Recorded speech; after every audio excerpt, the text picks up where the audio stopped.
Europe 1. Le procès des assistants parlementaires du Front National, place aux réquisitions de la défense au tribunal correctionnel de Paris ce lundi. L'enjeu de la défense est de taille. Marine Le Pen pourra-t-elle se présenter à la présidentielle de 2027? Pour le parquet, pas question avec ce réquisitoire. 5 ans d'inéligibilité avec exécution provisoire, c'est-à-dire immédiate.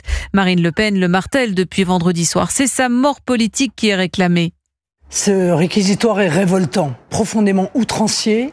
Il réclame des condamnations qui sont sans commune mesure avec le moindre réquisitoire de même type, allant jusqu'à demander la peine de mort politique avec exécution provisoire contre moi.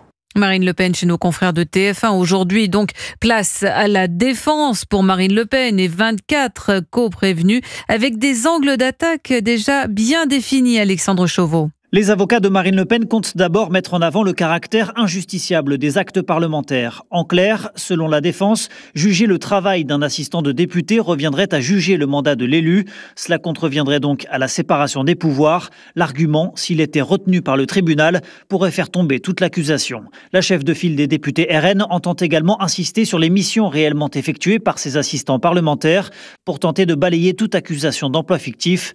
Autre argument, le flou du règlement du Parlement européen autour des missions d'assistants de députés.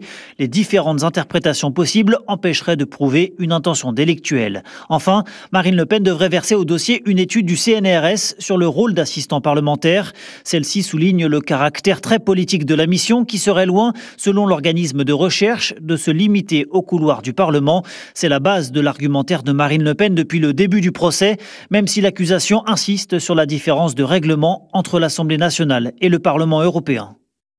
Alexandre Chauveau pour Europe 1.